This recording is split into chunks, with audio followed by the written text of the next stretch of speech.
What's up, everybody? Welcome for some wax on, wax off. We are going to be doing some weekly Q&A. This is my first one actually at our new place here. This is the office, and really excited to connect with you guys. By the way, quick little announcement before we get started. Seems like we're in the middle of at least the start of a recession, and a lot of people I know are like pretty fucking worried about it because clients are slowing down ads and things like that. A lot of the stuff we talk about in the Wolfpack works actually even better in a recession. I'll give you a small example of that. One of my mentors in the last recession in 2008, he went to radio stations, and radio stations basically generally don't have people paying for advertisements in a recession. So he said to them, hey, I created this commercial. I'd like to run it on your station, and it's for an affiliate offer, and we'll split the profits 50-50. And if you go to in a good market to a radio station and say, like, hey, I don't want to pay for ads, let's just do it on a commission split, they'll probably tell you to fuck off, right? Like, for real. But in a recession, they're a lot more open to play ball. And so if you know how to, this offer making skill, which is a big centerpiece of what we talk about in the Wolfpack Mastermind, if you understand it, it works even better. You can put together deals at will. You can acquire assets like nobody's business. So if you're worried about that and you want to have the recession actually be your best years ever, then reach out. Got a little video for you that just explains what we're all about and how much it costs and all that kind of good stuff. So if you're interested in that, give me a holler. Just send me a private message. Otherwise, let's get into the good stuff. Ladies and gentlemen, boys and girls, children of all ages, Frankie Finn proudly brings to you our weekly Q&A.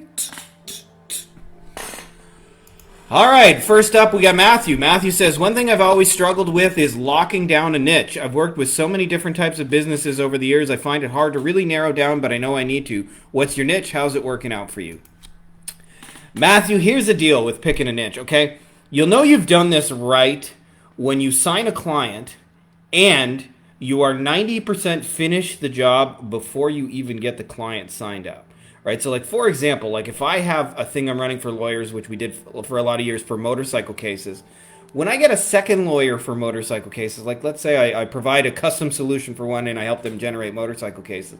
When I get the second one, I'm not going to like reinvent the wheel. I'm going to use the same ads, the same basic landing pages, the same email copy, the same retargeting ads, the same kind of, there's a book involved in our case, but the same kind of everything, right?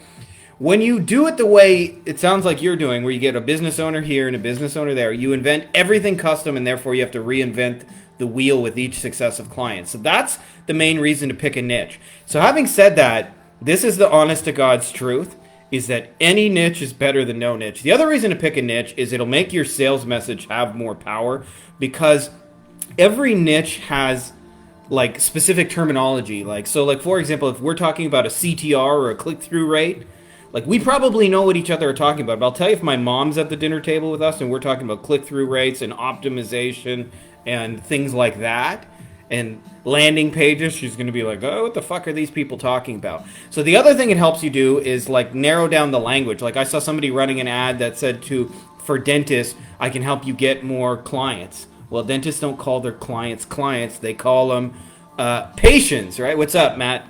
Let me just finish this one. I'll get to you. Best way to get leads. So that the whole thing with a niche is like it'll just make your life easier for the scaling side of things, and it'll make your sales message have some teeth. So this is my formula: is just think about a client that you've helped that you really enjoyed working with, and that was like a success, for lack of a better term, and clone that and do that again and again, and think about having more clients like that, because it'll make your life. Again, when it comes to scaling, that's where you notice it the most. When you have a niche, is like your offer becomes productized. Matt Coffee says the best way to get leads. Matt, I won't go into super detail just because I'm going to tag you on a post we did. I did a training about less but better agency lead generation. And this is the honest to God's truth. I'm probably sending out only like 5 to 10 offers to work with me a month these days, and closing more than half of them. And so I lay out exactly like the principles we're doing to do that, and it'll be really, really useful. I think if you're watching this replay on YouTube, by the way, it'll be on the channel. It'll be a couple videos ago. It's called Less But Better Agency Lead Generation. Matt, I'll tag you on that, and you can check that out. I'll tag you after the video. Bradley says, "Hi all. Based upon a percentage, how do most of you conduct your meetings with client? In office or video calls?" That's an easy one, Bradley. Is you always want to move toward, if you're doing meetings with client, is do them with video calls, because video calls will just they're much more scalable. Having said that, I wrote the book on not having meetings, and a big part of not having meetings is actually the upfront expectations. So if you set the expectation like, hey, call me if you need anything, clients are going to call you when they need you. If you say, hey, I know you're really busy, and for that reason, I try to never ever have a meeting, and I try to handle it as quickly as possible. So if there is a meeting where I like to keep it short and sweet and on point, you'll find you rarely have meetings, and when you do, they're 10 minutes long maximum, and you get to the point really quickly. So that'll help you with the whole meeting front, but always try and do them if you have to on video, because otherwise you won't be able to scale it if they have to come into your office. Evans, my man, what's up? Says, Frankie, I suck at time management and prioritizing. Any advice? A lot of times when we suck at time management and prioritizing, I'll tell you the real reason why, at least in my opinion, is sucking at time management and prioritizing comes down to you just don't fucking like what you're actually doing. And one of the easiest solutions for it is to identify the types of clients that are actually fun to work with. And then what you'll find is suddenly you'll lean into the business more because you'll like the people. Like, there was probably like 7 years where I hated every single client I had. If I ran into them on the street, I would run the other direction. And now all my clients, I'd love to have them over for dinner. They're cool people. So it makes it much easier to have time management and prioritize if you like the people you're working with and you like the work you're doing. So what I tend to do is I look at what are the things that I'm good at that I also enjoy doing. And sometimes there'll be things that you're good at, and sometimes there'll be things that you enjoy doing, but it'll only be one or the other. Like, for example, I'm sure most of you guys are in the similar situation, but I'm really good at solving tech problems. SEO is like that. I can do really good SEO, but I fucking hate doing it, so I would never want to do it.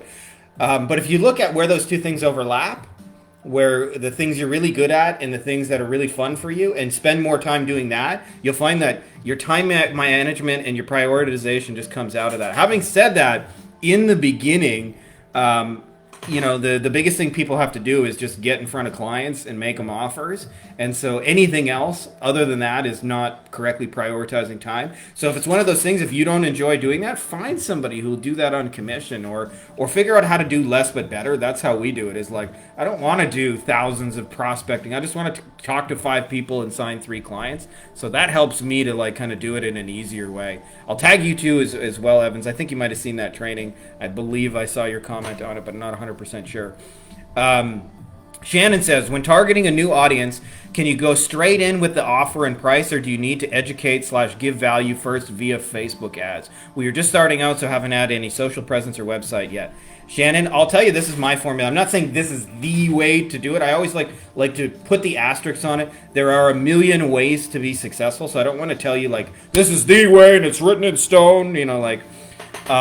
I like to go straight to the fucking offer and know my offer is going to work, because otherwise what ends up happening is you educate and you give value and you never sell anything. I've had it where like I had a big audience of people who liked me and I educate them and they don't buy shit from you, right? It really, really sucks. So I like to find out first that the offer works. Once I validate the offer, then I go to the more long-term strategies where you're actually building real relationships and giving value, but only do that after the offer's been validated. And there's an easy way, by the way, that we do this inside the Wolfpack to validate an offer, is to come up with a 1 to 3 sentence hand raiser, which is essentially a miniature version of your offer. So like, for example, I'll give you a real life example of how I tested this. When I was first doing the motorcycle case stuff for lawyers, motorcycles are like an expensive kind of case for personal injury lawyers, like an expensive kind of client, what I call the $100 bill.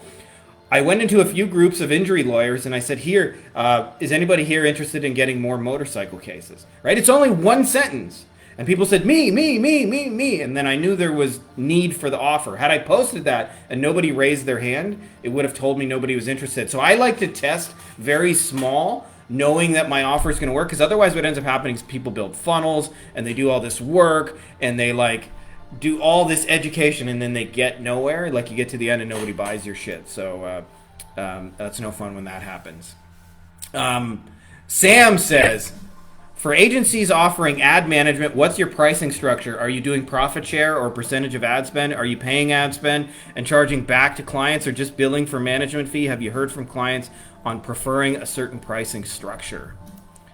Clients, by the way, as a pricing structure, would always prefer that you give them results first and pay second. So it's not always up to the client. I like to price my stuff personally based on the value of the result, and so that involves narrowing your offer. If you're doing Facebook ads for like any e-commerce brand, for example, which is a common thing, then what you're going to find is your pricing is going to be all over the map, because one client will have this much budget and another client will have that much budget, and you'll be testing all kinds of different products and offers. And I'm not saying that doesn't work, but I would much rather just have one deliverable that I give over and over and over and over. It makes your life a whole bunch easier, and that's how bigger agencies work. It often is counterintuitive because you have to think smaller, not bigger. But I always say, like, in a lifestyle agency, you're actually going to max out, maximum, by the way, at like 100 clients. So instead of thinking about how can I have as many clients as possible, think about how I can choose the right 100. And then what happens is I price it on the value. So I've mentioned the motorcycle cases. I price it on the value of motorcycle cases, not on how much time it costs to run ads, not on percentage of ad spend, not on any of those variables. I price it based on the result. It's a different way of thinking about pricing. I'm not saying it's the only way to do it. I mean, there's basically like 3 ways you can price it. You can price it for a retainer. You can price it for percentage of ad spend, or like a revenue share where you get results, and you can price it a combination of the two. That's really it. I mean, I've been doing it a long time. I haven't figured out other ways to price it. Maybe there are other ways that I don't know of, but that's basically it. But I'll tell you, if you price it based on the results, you'll actually get less pushback about it, and you'll get higher prices, because you'll say, well, what is a motorcycle case worth to you? That much. Okay, cool. Well, for that reason, I price it here so you can make an 8-to-1 return. Does that sound good? Yes, it does. Okay. Hetty says, hello everyone. My question is how to hire a good closer without any sales. Hetty, this is a difficult thing, and I've been there too. There is a tendency to want to, when sales aren't working, to bring in somebody to take it off your back. It depends on the situation. If you're in a situation where you don't have conversations, go on, what's up, Thomas? Good to see you, brother. When you're in a situation where you're trying to like make sales and you're not getting in any conversations, a salesperson isn't going to fix that. Like, salespeople don't fix broken offers. They just have conversations with people. So salespeople are generally better amplifiers than they are closers. This is why one of my mentors says, and this is a writer down, by the way, is great closers work for great openers. Everybody thinks they want a closer, but if you know how to open, then you'll always be able to generate opportunities. And so in your specific case, because we've had conversations about that, it's a little bit of a handicap in your case because you mentioned English is your second language. You feel uncomfortable in those conversations. But as long as you can open those conversations, what I do is just have a salesperson take them over for me and see where they go. There's no magic way to find for a closer. You give them 5 to 10 conversations, and they either close or they don't. But more than likely what's going to happen in your case is they're going to have all these questions about the deliverables, and that will help you narrow your offer down, because that's actually probably the real issue, is that the offer isn't clear, and therefore they can't say yes to something if they don't necessarily know what they're buying and what's coming next. So one of the biggest things that I like to think about is if somebody said yes to you right now, today, in the next 7 days, what are you going to immediately do? Because if you don't know the answer to that in like specific detail, you're going to have a hard time selling it. But if you know that, it'll be a lot easier, because sales, like what happens is when you're in a situation where you're not making sales, you can make the yes or no this big, important, heavy question. And so like a lot of times, because you ask it as a heavy question, it gets a lot of no. As where when sales are just another link in the chain because you already know what you're going to do next, closing sounds more like this. So what we're going to do here is I'm going to get your credit card, and then after the fact, I'm going to set you up over here on this side, and we're going to get into your ad account, and then we're going to go do these, and we'll set up these campaigns just to give you guys a heads up of what's coming next. And so the more you can paint a picture of what's coming next, because you actually know what's coming next, that's the best way to do it. Matt says, what offer worked the best for you so far? That's a little bit of a loaded question. Part of why I'm so big on the skill of offer making versus having like a a single offer that crushes it. For years, I went to masterminds, Matt, and I would run into people and I would always ask the most financially successful person there, like, how did you do it? And they'd always tell me the offer. Like, it was this weird thing for like 5 years. People told me, oh, it's the offer, it's the offer. And then I would go, how did you come up with the offer? And nobody could fucking tell me. And one of the things I've learned in the skill of offer making, and this is a little bit of a sneak preview of kind of like what we do inside our mastermind, but is the biggest variable actually in an offer is the client symptom you pin it around, right? Like most people don't understand their deeper level problems. I'll give you, for example, the biggest problem most agency owners have is that their clients don't stay and pay them long enough, so they don't have enough retention. And so because of it, it makes it hard to afford ads, hard to afford good people because they have no predictability in their business. But whenever I talk about retention, like usually people get kind of bored with it because nobody gets excited about retention. They want sales, right? Like I want to make the cha-ching ring, and they don't realize the better you are at retention, the better you'll be at sales because you'll keep people in that process.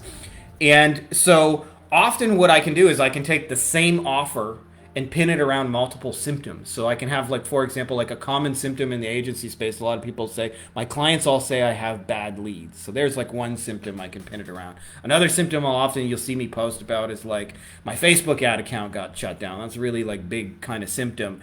Another symptom, like just throwing it out there, is like literally just I ain't getting any clients at all, right? So those are like three different symptoms, but the solution is actually the same in all three cases, and it's often like that. So if you understand the offer making skill, it's actually the skill. So I make shit tons of little offers all the time, and it's not any one offer. And when you understand this, the offer making skill, by the way, is valuable in real life too. I'll give you a real life example. So we just got a house here with a pool, but my last house did not have a pool. And about 50% of the houses in Mexico have one. We didn't have one. And I noticed my neighbor was never home. It's like there's a lot of snowbirds here who are only here like a month or two in the year. This is their vacation home. And I remember I reached out to the neighbor, like I contacted them on Facebook or whatever, and just said like, hey, I'd like to get your pool cleaned for you because I know it's a little messy and I'll pay for it. And they said, well, what's the catch? And I said, well, I just want to take my kids swimming in it. Would that be cool? And they said, sure, right? And that's just an irresistible offer. I'd like to take a problem off your plate, get rid of a symptom for you, and I'll do this, and I just want this little thing. Sure, no problem, right? I just want to use the pool for my kids. So you can acquire assets all the time. This is basically what Airbnb has done, and this is what was like eBay and Amazon. Like for the most part, like Airbnb doesn't own any houses. They just made an offer of like, let me cash flow your house, and they have control of assets. And so if you understand this, like you, especially in a recession, this offer making skill is like pretty damn sexy. Oscar says, should I find a way to sell a mini offer of my high ticket offer, or just add another easier to sell offer as a walk in the door offer that do not replace a service? Most of my niche already do ads, but very bad and mostly for brand awareness and no real strategy to get a positive ROI. Is it much of a stretch to sell it straight away? I guarantee a minimum of $15,000 profit first month. We'll be trying the Loom strategy again with this, Oscar. Oscar, here's the deal, right?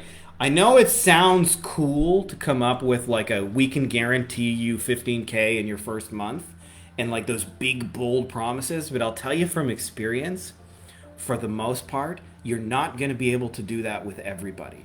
And often, by the way, the biggest reason why you won't be able to achieve that with some clients is because the clients themselves are shit at selling. So like the first lawyer I ever signed up, he was a guy named Tony. Didn't know much about lawyers at that point, and this was probably in like 2016. And I remember really nice guy. Like I really wanted to help him. Like he was so cool, and we were getting Google ads really, really cheap, and his phone was ringing. And I remember half the time he wouldn't answer his phone because he was in court, and then the other half of the time he would answer it, he would sound like busy and kind of annoyed because he was on his way to court. Like he's a real lawyer, not like a business owner or entrepreneur. And he would like blow so many phone calls, like for real. Like I could have sent that guy's millions of dollars worth of business and he wouldn't close any of it. Sometimes he would answer their questions and go, do you have anything else? Okay, bye. And he would hang up on the lead instead of saying like, hey, do you want to come in for a consultation and see if we should work together? He was just really exceptionally bad at the phone.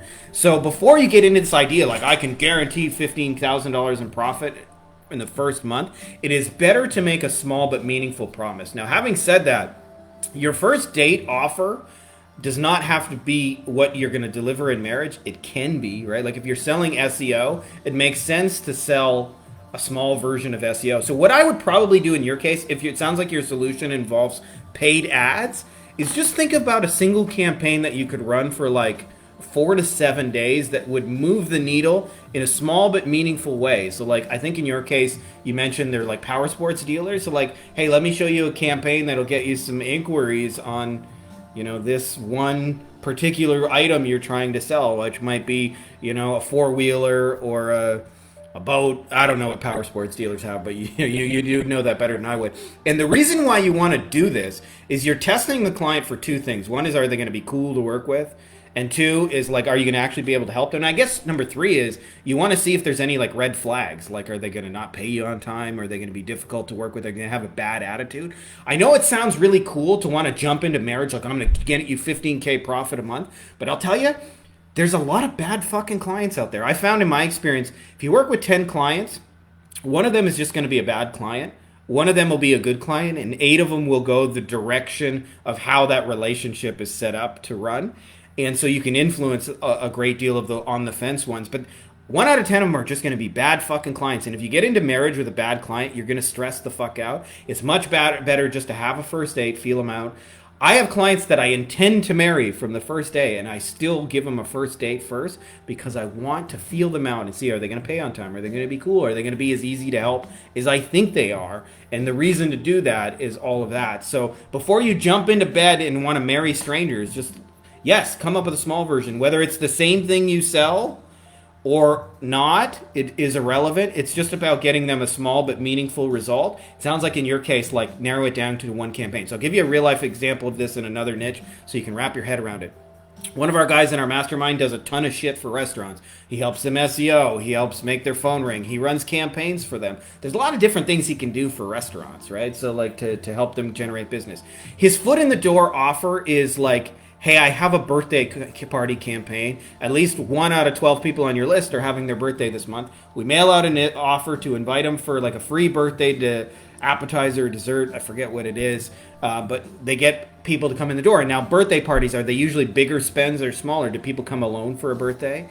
No, they have a big group of people. And so what ends up happening is he gets these bigger birthday parties that come in the door, and it moves the needle for the business owner right away. And then, of course, what do they want? They want more, right? Like, what else can we do? How else can you help us? And then he says, you know, I got all these other things, right? But the foot in the door offer is just like, let me run a birthday campaign. That's it. It's like really, really tight and small. So what is that small campaign for you that you can run that'll get your foot in the door? That'll make that whole thing a lot easier. Nikki Two Angels, for the cosmetic dentistry marketers, are you collaborating with your dentistry client with offering a strategy for them to give them a first free consultation for the cosmetic patients in the website, having that advertised on the homepage directly under the menu with some kind of information collector, name, number, blah, blah, blah, all that stuff, and send that to the dentist? Is there something as a plug on WordPress that the potential sends out there to get the dentist information? You get a notification. Yes. Nikki Two Angels, you're really just talking about a landing page. Before you do that, like, this is a deeper level philosophy, but I think it'll make your life a lot easier. And I hinted at this in the book, but I'm going to do an upgraded version of the book shortly, and it's going to go into more detail on this. But business owners generally want more money. That's why they contact us, right? Like, they want more money, they want more business. And there is an assumption in that process that says, I need more new people. And new people are generally a resource they don't have. It's a flow that doesn't exist. So you can create flow for business owners, but what I found is creating flow and creating resources takes time. Almost always, I would say like only 99 times out of 100, and probably more than that, is they have existing resources that are accessible, that work way faster, that they simply overlook because in their mind they already sold them something. So like a restaurant, for example, somebody comes in, they eat their food, they say, we hope you come back, now let's try and get somebody new. But hold on a second. If you made a strong invitation, a strong offer to that person who just came in and say, hey, we have a chicken special tomorrow, or we got a live band playing, or we're offering a cooking class, you could probably get that person back a lot easier than you could get a stranger off the street. And so if I'm working with a cosmetic dentist, before I like try and change their homepage and update those things, I'm going to work with the resources they have, which is their patient list, their existing customers, and I'm going to probably drive them to a little landing page that says, if you're interested in our cosmetic services, fill it out here. And then all you do is when you send out the form, you just set it up so it creates new 2 notifications, one to the dentist office, one to you, so you both know who's getting those leads. But you don't want to make this process complicated and think you have to update their website and do all these changes. Just one little individual page, contact their customers, let them know you got some kind of offer. And the stronger you make that offer, the better that process will work.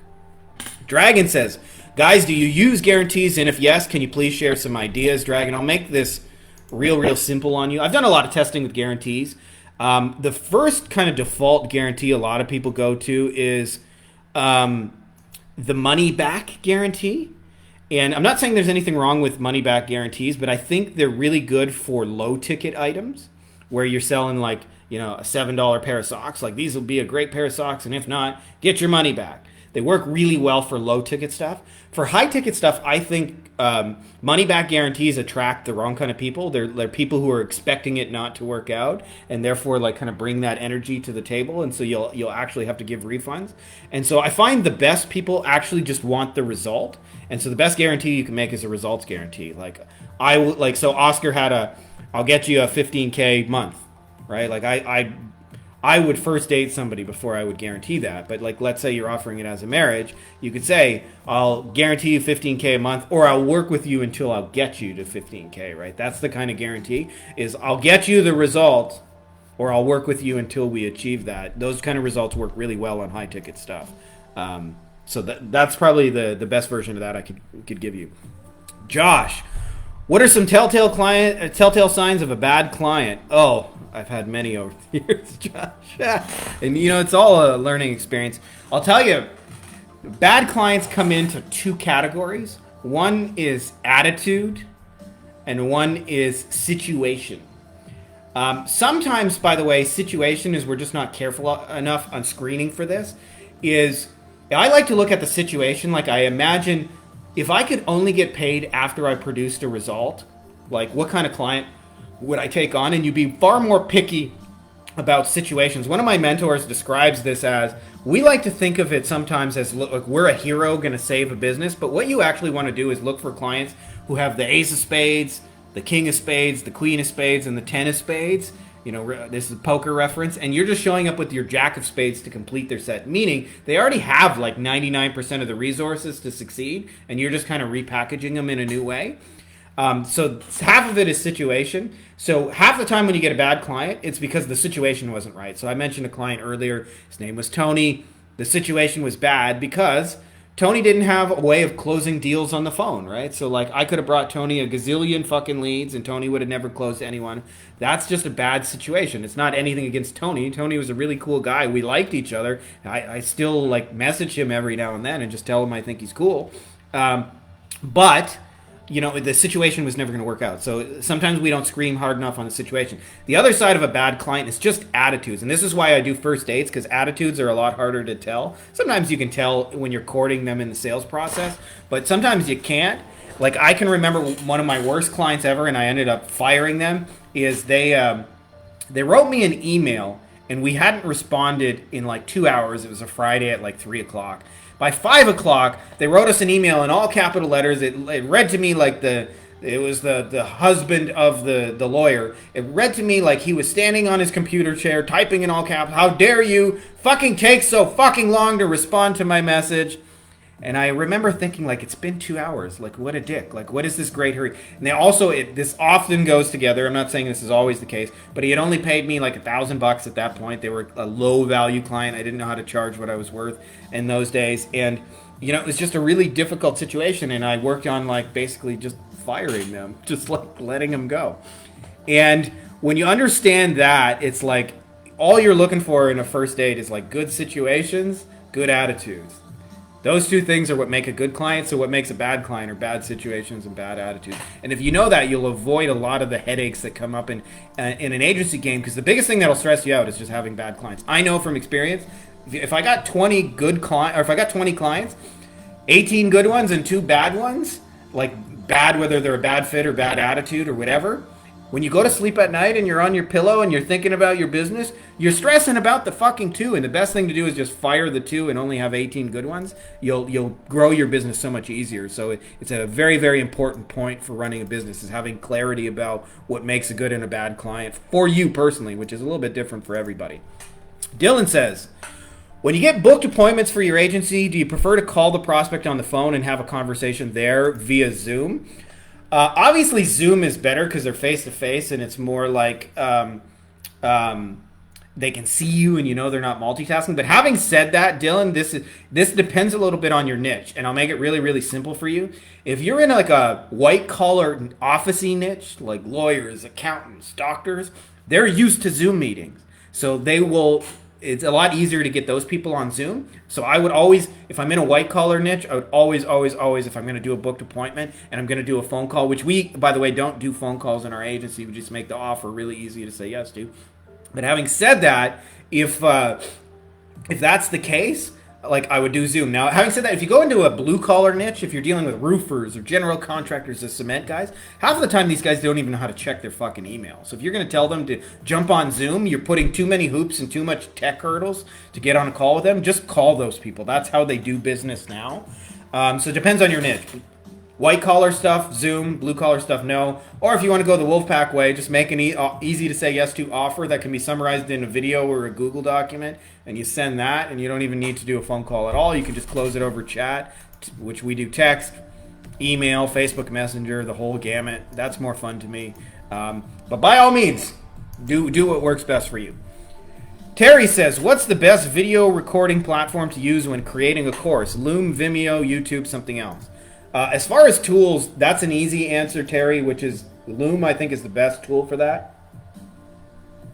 Having said that, far more important than the tools is like, what problem is the course going to solve and what result is it going to create? Like, those two things go hand in hand. And then also I would say, like, what's different and unique about it compared to all the other courses? Like, if you're trying to sell a Facebook ads course, it's been done. But if you niche down and it's like, hey, a Facebook ad specifically for scaling e-commerce, that might have better success. I don't know, because I don't know which courses are out there. But just giving an example.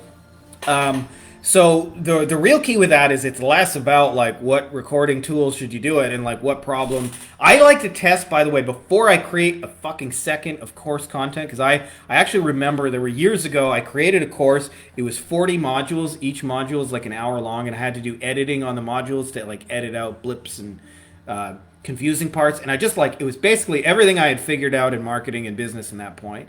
And I didn't really have a hook or an angle, and it was a bunch of like just ideas kind of thrown together. And then I went to sell the course after like spending like 3 months making the course. It turns out nobody fucking wanted it. And so I would much rather now test the big idea, what problem the course is going to solve, what result it's going to create, what's new and unique about, test that, and then build the course together with a live audience that can ask you questions, like done as a workshop style. And then you only have to do like one module a week until it's done, and then it'll be better because it'll be done with people. And then you take those recordings and turn those into a course. I find that's a far more better, more efficient way to do it, and you'll get less questions about it because people will ask you in real time those kind of questions. So that's kind of my process for creating the course. That is it as far as questions. Just if you guys missed the announcement in the beginning, by the way, looks like we're hitting a recession. For those of you guys who want to make the recession the best financial period of your life, like part of what we're teaching in the Wolfpack is a skill set that actually, it works in any economy. I'm big on principles that work in any economy, but they work even better in a recession. They work because you understand like creative offer making and putting together deals. When you understand this, one of the things that we do differently is everybody else is working for clients. I want to get as many clients as possible. One of the things that we're big on is working for assets, things that you control that make money. And a small example of this, just to wrap your head around it, is I say to people, would you rather have a $2,500 a month Facebook ad client, or would you rather own a Facebook ad system that clients are currently paying $2,500 a month for? And almost always it's the system. And if you understand this, then you'll work for the systems. And when you understand how to use offers to get control of those assets and systems, then no reason this can't be the best time of your life. Having said that, like, I'm not rooting for a recession. I don't want to see a lot of normal everyday people are going to get eaten up by gas prices and grocery bills and all that. But having said that, like, this can be the best time of your life personally and for your immediate family and your ability to provide for them. Uh, what's up, Cole? Yes, let's crush this recession and actually do it in a more intelligent, leveraged way. One of my mentors, by the way, says something on this, and I'm very much a believer in this. I believe that the way most people run an agency is the equivalent of like playing checkers.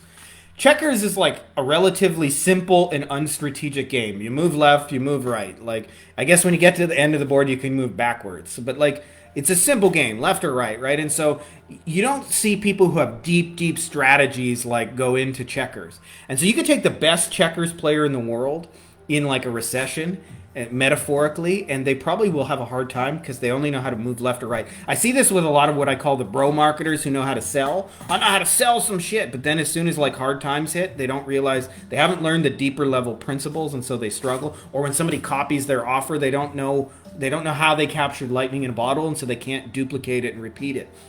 I'm big on checkers and understanding the deeper level strategy, and what that means is if you think or chess, sorry, if you think about chess is a very complex game, has a lot of moves.